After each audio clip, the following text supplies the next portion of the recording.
तो चलिए आज हम पढ़ेंगे वर्णिका बुक का जो जितना भी सब्जेक्टिव क्वेश्चन आंसर है जो इम्पोर्टेंट है, ठीक है, जो एग्जाम के लिए सटीक है, बिहार बोर्ड के लिए जितना भी सटीक है, ठीक है। तो उसके बारे में हम आज जितना भी क्वेश्चन आंसर है उसके बारे में आज हम पढ़ेंगे, ठीक है।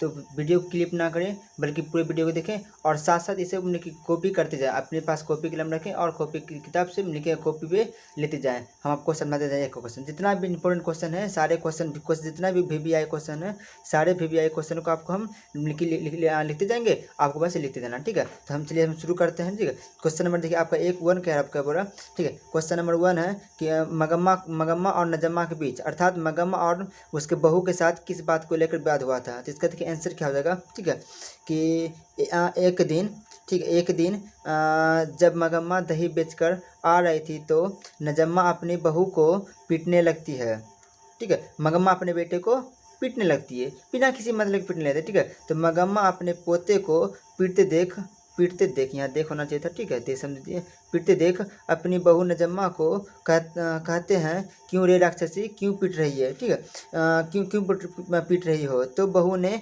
अपनी सास मगम्मा को खड़ी खोटी सुना दी और दोनों के बीच में विवाद हो गया। आप इतना ले दोगे आपका लिखिए, आपको 2 नंबर आपको मिल जाएगा। ये क्वेश्चन आपको 2 नंबर पूछेगा तो ये आपको 2 नंबर इसमें मिल जाएगा। देखिए अगला क्वेश्चन आपको क्या बोल रहा है, अगला क्वेश्चन बोल रहा है कि रगम्पा कौन था। क्या बोल रहा है कि रगम्पा कौन था और वह मगम्मा से क्या चाहता था। तो देखिए रगम्पा एक गांव का जुआरी व्यक्ति था। रगम्पा क्या था, एक गांव का जुआरी व्यक्ति था। तो हम लिखेंगे रगम्पा गांव का जुआरी शराबी व्यक्ति था जो कि मगम्मा से रुपया पैसा लेना चाहता था या ऐंठना चाहता था। देखिए अगला क्वेश्चन क्या है, अगला क्वेश्चन हम देखेंगे।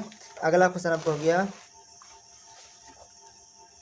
कि बहू ने सास को मनाने के लिए कौन सा तरीका अपनाया। जो बहू ने सास को मनाने के लिए वो कौन सा तरीका अपनाया था। देखिए इसका सटीक आंसर क्या हो जाएगा कि बहू नजम्मा ने अपने सास को मनाने के लिए अपने बेटे का सहारा ली। जब मगम्मा दही बेचने के लिए जा रही थी तो नजम्मा अपने बेटे को मगम्मा के पास भेज देती है और जब नजम्मा का बेटा दादी के साथ जानने के लिए मचलने लगता है तो पीछे से नजम्मा और उसका पति अर्थात मगम्मा का बेटा, ठीक है, आता है और कहती है कहती है दादी को तंग मत करो, अर्थात अपनी बेटी को कहती है कि दादी को तंग मत करो।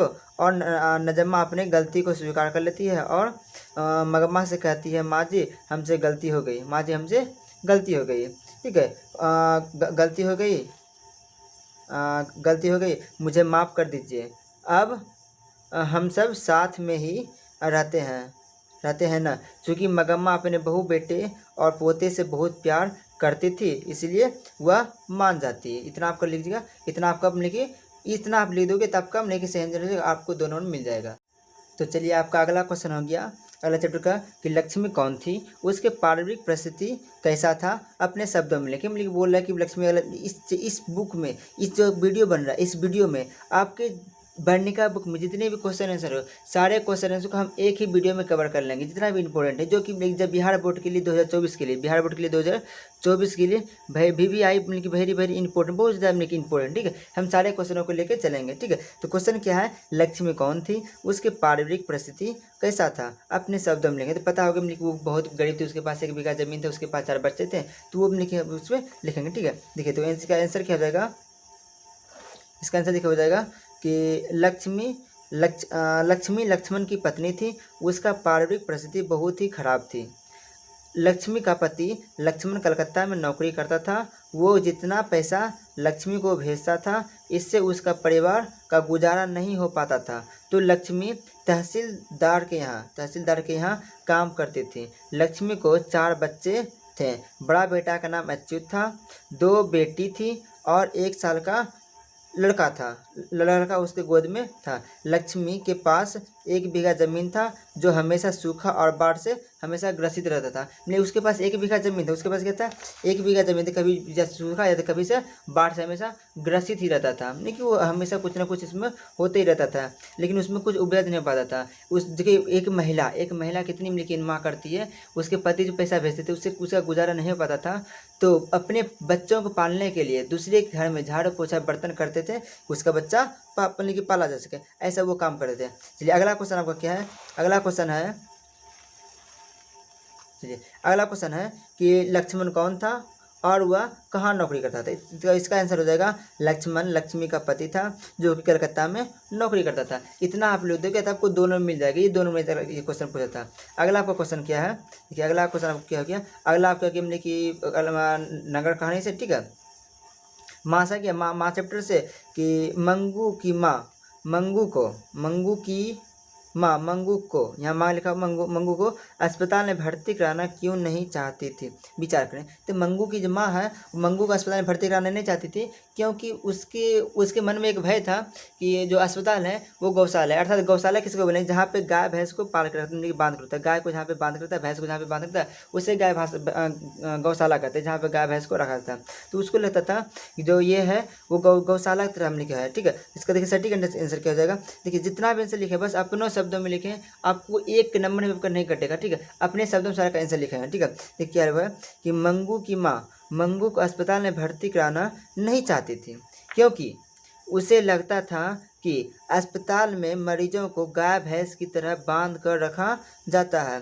अस्पताल को गुहाल या गौशाला समझती थी और उसे ये भी लगता था कि वहाँ पर मरीजों का समय पर देखभाल नहीं करता है, उसे पीटा जाता है। इसी सब भ्रम के कारण, उसे भय था, उसे भ्रम के कारण मंगू की माँ मंगू को अस्पताल में भर्ती कराना नहीं चाहती थी। तो इतना लोगे आपका 2 नंबर इसमें आपको भी मिल।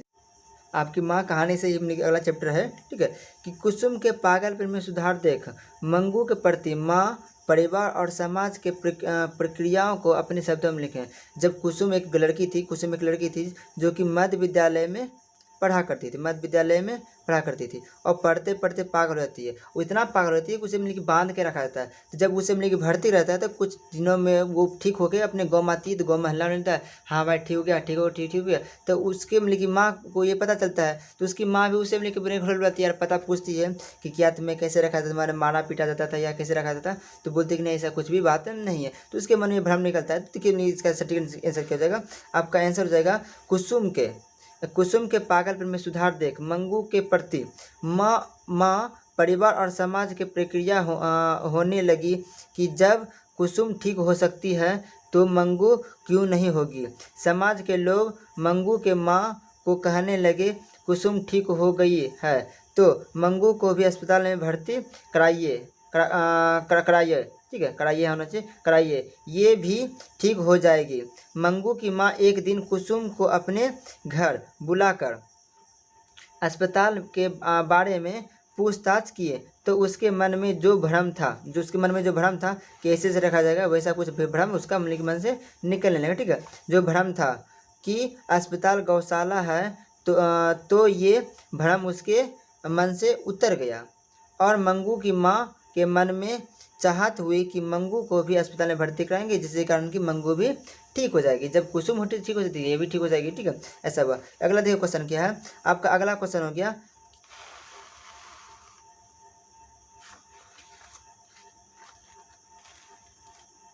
चलिए आपका अगला क्वेश्चन है कि माँ भी मंगू की श्रेणी मिल गई कैसे। जो माँ थी जब रात में वो आई थी, ठीक है, वहाँ से हॉस्पिटल से अस्पताल से उसे भर्ती करा करके, तो उसके मन में बहुत सारे मिले की भ्रम थी। जो एक क्वेश्चन पूछना भूल गई थी आपको, जब हम आपके क्लास में आपको पढ़ाए थे कि एक क्वेश्चन पूछना भूल गई थी कि मेरी बेटी को खाट पे नींद आती है, उसे अगर नीचे सुलाइएगा तो उसे नींद नहीं आएगा, तो क्या आप उसे खाट पे सुलाइएगा। ये क्वेश्चन पूछना भूल गई थी। तो इसी सवाल को पूछने में की दोहराती है, ठीक है, अपने में। देखिए इसका सटीक आंसर क्या हो जाएगा, माँ भी मंगू के श्रेणी में मिल गई। अर्थात कि जिस प्रकार मंगू पागल थी वैसे ही माँ भी पागल हो गई। माँ भी मंगू की श्रेणी में मिल गई। यह कथन बिल्कुल सत्य है, क्योंकि जब मंगू को अस्पताल में भर्ती कराई जाती है तो उस समय मंगू की माँ डॉक्टर साहब से सभी प्रश्न पूछ लेती है, परंतु एक सवाल पूछना भूल जाती है। जब वह घर आती है तो मंगू की याद में रोने लगती है और उस सवाल को ना पूछने की सोच में और भी रोने लगती है और रात भर रोते रोते माँ भी मंगू की श्रेणी में मिल जाती है। ये होगी आपका क्वेश्चन, ठीक है। इसमें आपको 2 नंबर मिल जाएंगे। चलिए आपका अगला क्वेश्चन नंबर 9 क्या हो गया। क्वेश्चन नंबर 9 है पापती कौन थी और उसे शहर क्यों लाया गया था। तो पढ़ाते रहे थे पापती की बीमारी हो गई जिसका नाम था मेनिंजाइटिस नामक एक बीमारी हो गई थी, जिसमें कि तेज बुखार रहती है या शरीर में जलन रहती है। आपको क्लास में हम पढ़ा दें, ठीक है। तो उसका देखिए आंसर आपको क्या हो जाएगा, आपका आंसर हो जाएगा कि पापती बल्ली अमान की बेटी थी, उसे मेनिंजाइटिस नामक बीमारी हो गई थी, तो उसके इलाज के लिए मदुरै शहर लाया गया था और लेकिन वहीं पर इलाज हुआ और इलाज नहीं होने पर फिर वापस भी चला जाता है। तो यहाँ पे इसके जो अस्पताल थे, यहाँ के अस्पतालों के व्यवहार कुछ अजीब था, ठीक है। इसका आंसर क्या जाएगा, फिर देख लीजिए कि पापती बल्ली अमान की बेटी थी, उसे मेनिंजाइटिस नामक बीमारी हो गई थी। तो मेनिंजाइटिस नामक जो बीमारी हुआ था, इसमें होता क्या है, आपको तेज बुखार रहेगी, कैसा रहेगा, तेज बुखार रहेगी, ठीक है। तेज बुखार रहेगी, शरीर में जलन रहेगी, पूरा मतलब कि चलचहा मन पर रहेगा, ठीक है। बहुत पागलपन से लगने लगता, ठीक है। तो पापती बल्ली अमान की बेटी थी, उसे मेनिंजाइटिस नामक बीमारी हो गई थी, तो उसके इलाज के लिए मदुरै शहर लाया गया था। आपका अगला क्वेश्चन क्या है, आपका अगला क्वेश्चन बोल रहा है, आपका अगला क्वेश्चन बोल रहा है, ठीक है, कि बड़े डॉक्टर ने अपने अधीनस्थ डॉक्टरों से पापती को अस्पताल में भर्ती कर लेने के लिए क्यों कहा, ठीक है। ऐसा हमने कि क्यों कहा, तो उन्हीं को हमने कि जल्दी से भर्ती कराना, ठीक है। तो देखिए कैसा कि बड़े डॉक्टर ने अपने अधीनस्थ डॉक्टरों से, उसके जो नीचे डॉक्टर काम कर रहे थे, ठीक है, डॉक्टरों से पापती को अस्पताल में भर्ती कर लेने के लिए इसलिए कहें क्योंकि बड़े डॉक्टर को पता था कि पापती को मेनिंजाइटिस नामक बीमारी हो गई है, अगर इसका इलाज जल्दी से नहीं होगा तो उसकी जान भी जा सकती है, ठीक है। ऐसा देखिए जो बड़े डॉक्टर होते हैं ना, तो वो आप देखिए दूसरा दिखावा नहीं करते हैं, ठीक है। बड़े कोई बड़े या तो बड़ा लीडर है, डीएम एसपी को या बड़े जो रहते हैं वो लोगों की इज्जत करते हैं, वो लोगों की मजबूरी समझते हैं, पर छोटा मोटा तो वो समझते नहीं, ठीक है। तो बड़े डॉक्टर समझ गए थे कि इसका जल्दी से इलाज करना है, लेकिन जो छोटे मोटे डॉक्टर थे वहाँ पर वो उतना नहीं ध्यान दे पाए, जिस कारण की जो बल्ली अमान थी अपनी बेटी पापती को वापस लेकर चली जाती है। आपका देखिए अगला क्वेश्चन क्या है, आपका अगला क्वेश्चन हो गया कि सीता, ठीक है, लास्ट चैप्टर है, ठीक है। लास्ट चैप्टर आपको धरती कब तक घूमेगी, उस चैप्टर में से मात्र दो क्वेश्चन हम लिखे हैं, ठीक है। ये दोनों में से पक्का 2024 में पक्का इस पर कौन एक ना एक आ जाएगा, तो इस बार इसको बढ़िया से याद करना, अपने कॉपी में नोट कर लीजिएगा, ठीक है। देखिए आपका अगला क्वेश्चन हो गया, सीता अपने ही घर में घुटन महसूस करती है क्यों। कि सीता के पास 3 बेटे थे, पर तीनों में से कोई उससे प्यार से बात नहीं करते थे और ना ही तीनों बहुएं जो बेटे के उसके जो वाइफ थी, ठीक है, तीनों बहुएं उसके बेटे के पास बैठ कर कभी बात नहीं करते थे, ठीक है। बहुएं बात नहीं करते थे, ठीक है। बहुएं उसके बेटे के पास, बहुएं उसके पास, उसके बेटे गलती हुई, ठीक है, उसके आना चाहिए, ठीक है, उसके पास बैठकर कभी उसके हालत के बारे में पूछते नहीं, ठीक है। तीनों बहुएं भी उससे नहीं पूछते, ठीक है। हो गया आपका सेहत के बारे में नहीं पूछते थे और हमेशा तीनों बेटे माँ के अलग अलग नियम बनाते थे। ये सब देखकर सीता अपने ही घर में घुटन मच गई। देखिए अब मान लो कोई आपके घर में बूढ़ी है या आप ही रहिए, ठीक है। अगर आप घर में अकेले रूम में लेकिन 10 दिन 15 दिन 2 साल 3 साल से बंद है, लेकिन आपको कोई पूछने वाला नहीं है, बस कोई आया आपको खाना दे दिया, आपको भोजन दिया, अब बोलेगा भोजन खा लो, आपके बारे में कोई पूछेगा नहीं, किसी से बात नहीं करोगे तो आप पागल हो जाएगा, ठीक है। इस पृथ्वी पे मात्र दो ही जीव है जो अकेले रह सकता है, या तो एक जानवर और एक क्या है, राक्षस। यही दो राक्षस, ठीक है, यही दोनों अकेले रहता है। इसके अलावा जो मानव है उसके लिए कोई बात करना वाला चाहिए, ठीक है। उससे कोई बातचीत करे, उसके हालत पूछे, उससे बातचीत करना चाहिए, ठीक है, तभी वो रह सकते हैं। देखिए आपका लास्ट क्वेश्चन क्या है, इस बर्णिका बुक का जो लास्ट क्वेश्चन है कि सीता क्यों घर छोड़ चली गई, सीता क्यों घर छोड़कर चली गई। जो सीता थी उसके घर में जब घुटन महसूस होने लगता है तो वो घर छोड़ कर चली जाती है। देखिए इसका लास्ट क्वेश्चन आंसर क्या हो जाएगा कि जब सीता को बिना पूछे उसके बेटे उसके लिए अलग अलग नियम बनाता था और जब वे 50-50 रुपये देने का वादा किया तो सीता सोची क्या ये लोग मुझे 50-50 रुपये मजदूरी दे रहा है, यहाँ मुझे ना चाहिए, मुझे मजदूरी दे रहा है। अगर ऐसी बात है तो मैं कहीं भी रह लूँगी, सीता यह सोचकर घर छोड़ के चली गई। ठीक है, देखिए हुआ क्या था, जब उसका बेटा ने मतलब कि उसे उसके लिए नियम बनाया था कि माँ के लिए एक नियम बनाया था कि चलो हमने कि माँ जो है ये माँ को अलग ही बनाए खाना बनाएगी, हम लोग तो उसको चाय पिला ही देते हैं। ठीक है, इसके लिए हमने कि माँ अपना 50-50 रुपया तीनों बेटे मिल के देंगे, सब मिला के आपको इसका 150 हो जाएगा, ये अपना अलग में खाना बनाएंगे, ये हमने के कहा गया था। ठीक है, तो ये सोचती है कि मैं जो इसके घर में रहती हूँ, खाना खाती हूँ, हमने कि ऐसे रहते हैं, अरे इसके तो बेटे को पाल देते हूँ, कभी इसका कुछ गोद लेते हैं, कभी कभी 2-4 बर्तन भी साफ करते हैं, कभी झाड़ू लगाता हूँ, फ्री में थोड़ी देते हो। अगर ये मुझे उस काम के लिए 50 रुपये दे रहे हैं, अगर ये मुझे इस काम के लिए 50-50 रुपये दे रहे हैं, अगर मुझे मजदूरी ही करना है तो मैं कहीं दुनिया में कहीं भी जाकर मजदूरी कर लूँगा, बहुत ज़्यादा धरती है, मैं कहीं भी जाकर मजदूरी कर लूँगा, मैं कहीं भी जाकर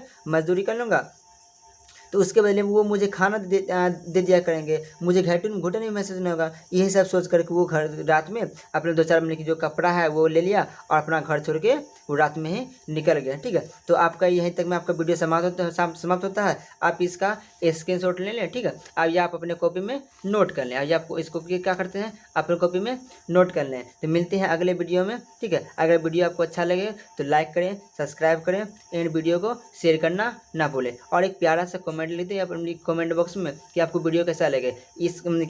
इस जो बर्निका बुक है इसका जितना भी इंपॉर्टेंट ऑब्जेक्टिव है, सारे ऑब्जेक्टिव को हम एक नेक्स्ट वीडियो में दे देंगे। ठीक है, तब के लिए धन्यवाद, थैंक यू।